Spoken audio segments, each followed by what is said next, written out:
श्री कृष्ण गोविंद हरे मुरारी, हे नाथ नारायण वासुदेवा। हे नाथ नारायण वासुदेव, हे नाथ नारायण वासुदेवा, हे नाथ नारायण वासुदेवा, हे नाथ नारायण वासुदेवा। प्रभु जी श्री वृंदावन में नौकायन का आनंद लीजिए।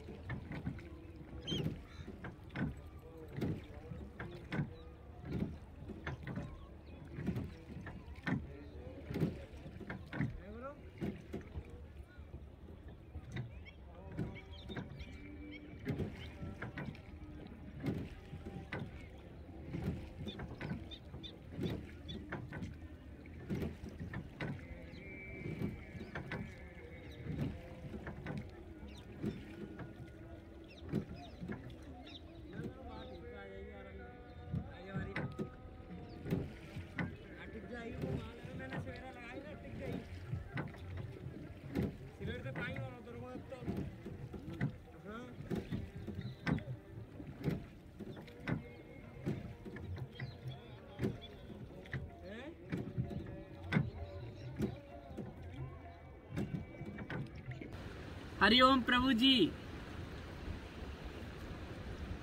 कभी गंगा किनारे, कभी यमुना किनारे, कभी बर्फ के बीच, कभी गंगोत्री में, कभी वृंदावन में। पिछले कुछ समय से ऐसे ही संवाद हो रहा है आपके साथ,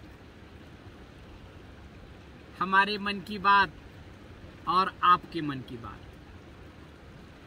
और हर संवाद के बाद आपके प्रश्न आ जाते हैं, आपकी जिज्ञासाएं आ जाती हैं, उस पर बात करते रहते हैं। अभी मैं जब बार बार हिमालय की बातें करता हूं, ऐसे प्रश्न भी आते हैं, हिमालय क्या है? कई बार बताया। हिमालय कैसे बना? संत महात्मा हिमालय में ही क्यों रहते हैं? यहां पर ही तप क्यों करते हैं?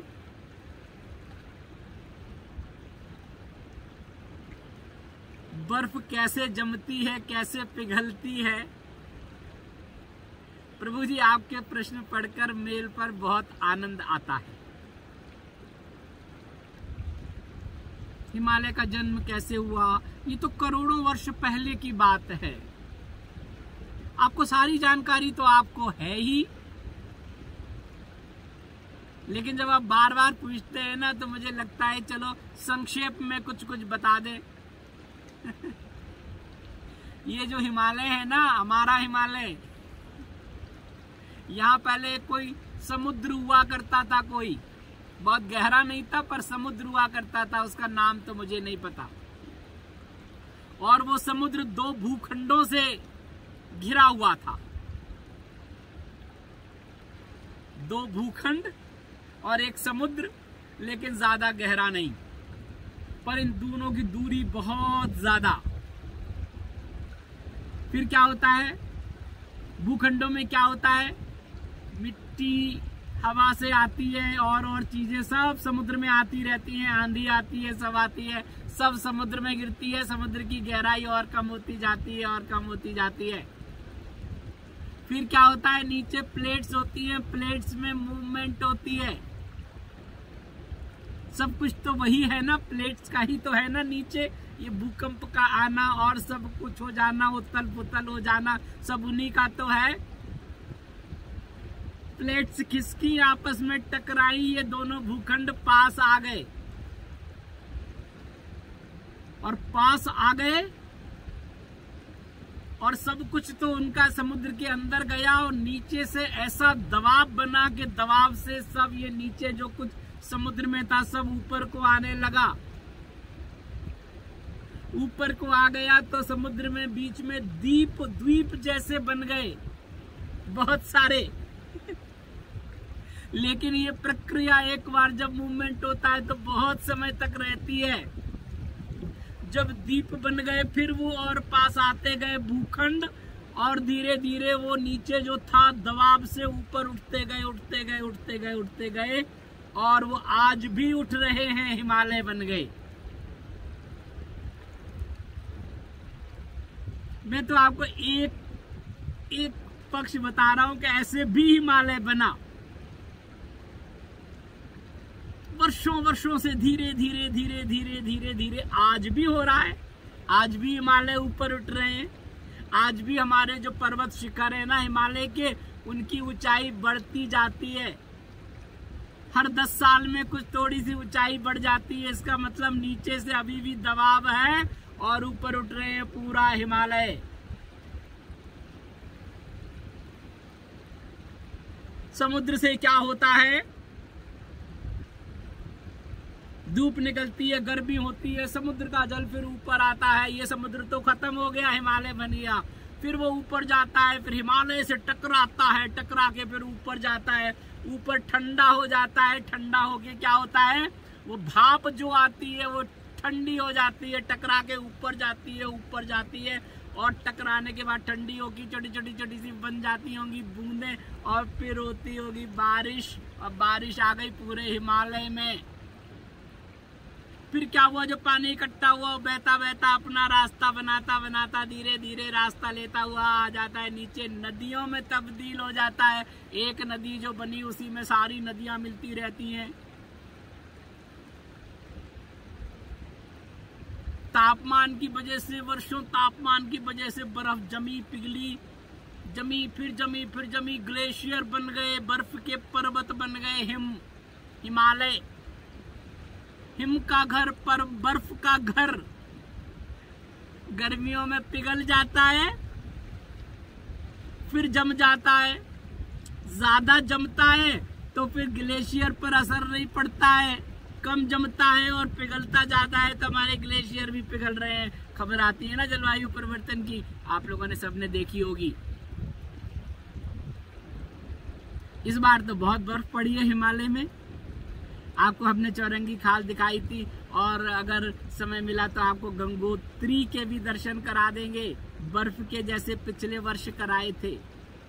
इस बार बहुत बर्फ पड़ी है और अभी तक पिघली नहीं है।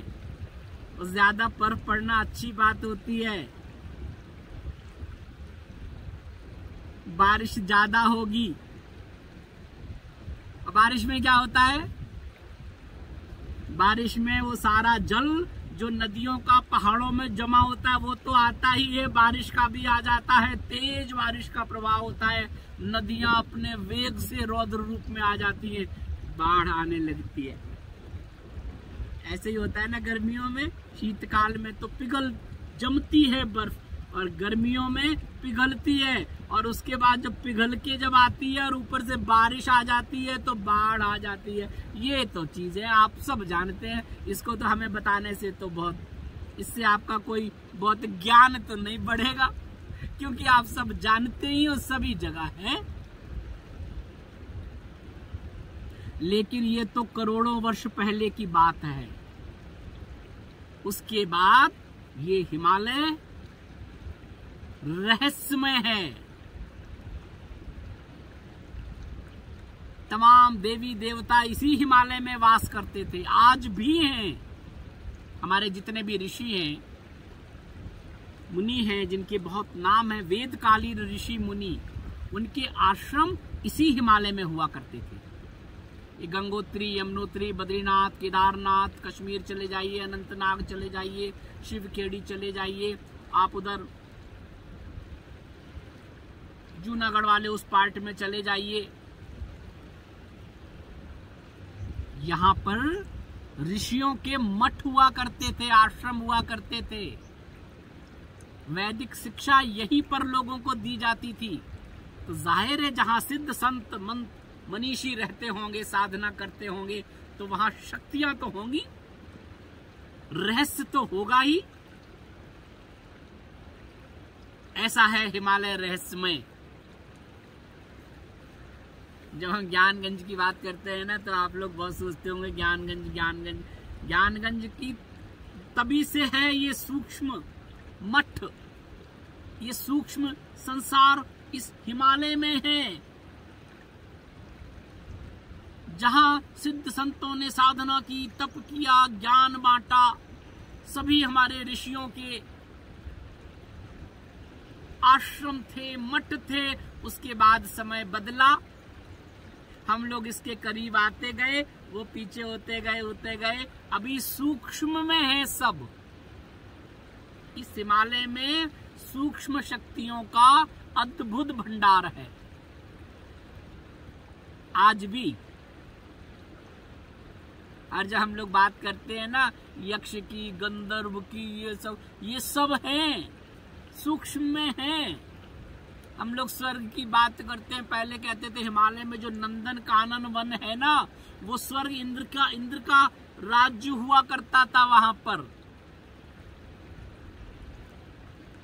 बहुत सारे सूक्ष्म शक्तियों के अलग अलग मठ थे, वहां सब कुछ था। हमारे देवता वहां निवास करते थे, सूक्ष्म में रहते थे, हिमालय में ही निवास करते थे। और जब जरूरत पड़ती थी इस पृथ्वी पर, तो वो सूक्ष्म शरीर से मनुष्य के शरीर में यहाँ आ जाते थे। हम कहते थे सिद्ध संतों का आविर्भाव हुआ है इस पृथ्वी पर, आके मार्गदर्शन करते थे, लोगों को दिशा दिखाते थे, दशा बदल जाती थी, फिर वापस चले जाते थे। पूरी दुनिया के श्रेष्ठ आत्माएं आती थी, हिमालय में वापस चली जाती थी। हम लोग कहते हैं ना कि मानव के भी 4 प्रकार होते हैं, बताया था ना बहुत पहले। एक श्वेत होते हैं, वाइट, काले होते हैं, पीले होते हैं, मंगोलियंस जो थे वो सब, लाल होते हैं, रेड इंडियन, इस तरह के। ये 4 तरह के मानव, श्वेत मानव, पीले, लाल, और एक हम। तो फिर क्या हुआ, हमारे यहाँ सब 5 हैं। मानव की जो 5 प्रकार हैं वो 5 हैं इसमें, हमारे इस हिमालय में ही। क्या होता था, अलग थे, कहीं काले थे, कहीं गोरे थे, कहीं पीले थे, कहीं लाल थे, और सबकी श्रेष्ठ जो जीवात्माएं शरीर आई, तो सब भारत आए। हिमालय के आकर्षण ने उन्हें बुला लिया, उन्होंने यहाँ तप किया, जप किया, ऋषियों के साथ रहे, उनके यहाँ मठ बन गए। उसके बाद वो यहाँ रहने के बाद फिर वो शरीर यहाँ रहे, फिर वो यहाँ से अपने अपने उसमें चले गए, आदान प्रदान हुआ, वंश बढ़ा। हमारे यहाँ सभी हैं, काले भी हैं, गोरे भी हैं, लाल भी हैं, पीले भी हैं, सभी तरह के लोग तो हैं। तो हिमालय प्रशिक्षण का केंद्र था पूरी दुनिया के लिए। ऐसा नहीं है कि सिद्ध आत्माएं केवल भारत में ही है, पूरी दुनिया में है, सभी देशों में है, पृथ्वी के हर हिस्से में है। और वहां मास्टर्स भी हैं, उनको संचालित करने वाले लोग भी हैं। लेकिन फ्रेशर कोर्स करने के लिए सब यही हिमालय आते थे, इसी हिमालय में आते थे। हिमालय तो बहुत है, कई देशों में हिमालय हैं, लेकिन ये हिमालय भारत हुआ, पाकिस्तान हुआ, भूटान हुआ, अफगानिस्तान हुआ, चाइना हुआ, तिब्बत हुआ, इस उसमें फैला हुआ है ये दिव्य हिमालय। इसे कहते हैं दिव्य हिमालय, देवालय, देवताओं का घर है यहाँ पर हिमालय में। और वो वाइब्रेशंस, वो तरंगे, वो एनर्जी है यहाँ पर। पूरी दुनिया के लोग यहाँ पर आते थे, पहले भी आते थे, और अभी नए जमाने में भी, जिन्हें हम साइंटिस्ट, रिसर्चर, बड़े बड़े जो लोग खोज करता है ना, वो या तो यहाँ आए भारत में, या फिर यहाँ के मास्टर्स वहां गए उनको गाइड करने के लिए, उनको दिशा निर्देश देने के लिए। ये है रहस्यमय हिमालय। क्या नहीं था यहाँ। हनुमान जी त्रेता में जब लक्ष्मण जी को मूर्छा आ गई थी ना, कहा था अगर इतने समय के अंदर ये जड़ी बूटी नहीं मिली संजीवनी तो इनके प्राण की रक्षा नहीं हो पाएगी। हनुमान जी इसी हिमालय से पूरी पर्वत की उस श्रृंखला को ही ले गए थे उठा के। तो जड़ी बूटियों का, औषधियों का भंडार है ये हिमालय। अथर्ववेद में जो हम लोग औषधि की बात करते हैं ना, विभिन्न औषधियां, जड़ी बूटियां जिनसे ये शरीर निरोग होता था, पुष्ट होता था, दीर्घायु प्रदान करने वाली औषधियां थी, इसी हिमालय में तो थी, अथर्ववेद में है, आज भी वो हैं। अभी हम उसमें से इतनी सी पहचान कर पाए हैं। ये जो आप अंग्रेजी दवाएं लेते हैं ना, इतनी महंगी कहाँ से आती हैं? सब विदेशों से आती हैं, कुछ हमारे देश में बनती हैं। इनका जो मूल है ना, सत्य, वो इसी हिमालय से जाता है। यहाँ से हिमालय से रॉ एक्सपोर्ट होता है, फिर वहाँ लैब में करके फिर दवाइयाँ बन के हमारे पास आती हैं। ये दवाई ये पौष्टिवर्धक है, ये ताकत वाली है, ये ऐसी ऐसी, सब यहीं से तो है। और हमारे कश्मीर से जो बहुत सारे वैद्य एक समय सब तिब्बत चले गए थे, वहां के राजा ने बुला लिया था, मैंने एक वीडियो में बताया था ना आपको। तो वहां उनको ज्ञान, हमारा ज्ञान सब वहां चला गया, उनकी भाषा में, पुस्तकों में चला गया, और उन्होंने उसी पुस्तकों के सहारे, जिनका मूल हमारे यहाँ था, हमारे वेदों में था, उसको उन्होंने अपनी भाषा में किया, उसको ज्ञान में आए, मठों में, बौद्ध मठों में उनका शिक्षा दी गई, उन्होंने उसकी खोज की, और आज चीन सबसे ज्यादा इन औषधियों का जो रॉ है उसका एक्सपोर्टर है, पूरी दुनिया में जाती है। हमारा भारत से भी जाती है, अफगानिस्तान से भी जाती है, पाकिस्तान से भी जाती है, लेकिन चीन सबसे ज्यादा। क्यों? क्योंकि तिब्बत में हमारा ही ज्ञान गया, उन्होंने उसको अपनी लिपि में लिपिबद्ध किया, उन्होंने उस पर अध्ययन किया, खोज की, और उसको चिन्हित किया। यहाँ ये दवाएं हैं, ये दवाएं हैं, ये दवाएं हैं, ये है आयुर्वेद है, और इनके सत्य हैं, ये जड़ी हैं, बूटियां हैं, ये रस है, और वो सबका एक्सपोर्ट होता है। ऐसा है हिमालय। ज्ञानगंज की बात करते हैं, आज भी बात होती है हिम मानव, हिम मानव। आप लोगों ने सुना होगा हिम मानव क्या होता है। हिम मानव जो हिम में ही रहता, बर्फ में ही रहता है, नीचे नहीं आता, उसका नहीं रह सकता, और हम वहां जा नहीं सकते, हम रह नहीं सकते, लेकिन हैं, आज भी हिम मानव का अस्तित्व है उसी हिमालय में। और भी सूक्ष्म शक्तियां हिमालय में हैं। हम ज्ञान मठ की बात करते हैं, हम कहते हैं यक्ष गंधर्वों की स्थिति है, देवताओं के वास हैं, कहीं हमारे इस सौरमंडल से बाहर है, वो तो दूसरी चीज है, वो तो दूसरी दुनिया है। हम इस सौरमंडल की बात कर रहे हैं। जब हम आपसे कहते हैं कि नकारात्मक शक्तियां, दैत्य प्रकृति की शक्तियां इस पृथ्वी के अंदर हैं, तब हम कहते हैं देवीय शक्तियां, दिव्य शक्तियां ऊपर इसी सौरमंडल में हैं, और उनका वास है। उनका वास कहाँ है? हिमालय में है, लेकिन हम वहां पहुंच नहीं पाए हैं अभी तक। बहुत खोज हुई है, अभी भी चल रही है, अभी भी लोग खोज कर रहे हैं उन दिव्य स्थानों की। आप लोगों ने पढ़ा भी होगा, सुना भी होगा, हो सकता है वीडियो भी देखा होगा कि हिमालय में कुछ ऐसे क्षेत्र है जहां पे ग्रेविटेशन, जो हमारी गुरुत्वाकर्षण की शक्ति है, वहां शून्य है, वहां उल्टी है। बहुत पहले की बात है, कभी मैंने बहुत पहले कभी पढ़ा होगा या किसी से सुना होगा। और ये हमारे यही इसी भाग में है, तिब्बत ले लद्दाख वाले, उसमें के एक जगह पे जाके, एक पहाड़ी पर है, वहां तक गाड़ी जाती है, उसके बाद अगर उसे न्यूट्रल कर दो तो वो नीचे नहीं आती है, ऊपर को जाती है। जब हम चढ़ाई पर गाड़ी पार करते हैं ना, तो ब्रेक लगा देते हैं कि ये कहीं नीचे ना आ जाए, वहां ऊपर को चली जाती है। कोई ऐसी शक्ति है जो उसको ऊपर खींचती है हिमालय में। ये है हिमालय का रहस्य। और भी हिमालय में कई जगह जाते हैं। पहले बताया, जब हमारे पास दूसरे देशों का आधिपत्य था, राज था, अंग्रेजों का था, तब बहुत इस तरह की खोजें हुई। जैसे जैसे उन्होंने विकास किया, तकनीकी विकास हुआ, उपकरण को जगह जगह लगाया, लेकिन वो उपकरण वहां जाके शून्य हो जाते थे। बहुत बातें हो गई, आज इतना ही विश्राम कर लेते हैं। इस पार्ट को देखिए, इसका दूसरा पार्ट फिर आपको कल आप उसको देख लीजिए। बहुत लंबे वीडियो हो जाते हैं ना, तो अभी हिमालय पे बात चल रही है तो हिमालय पे थोड़ा थोड़ा टुकड़ों में देख लीजिए। तो हिमालय का ये है पार्ट 1।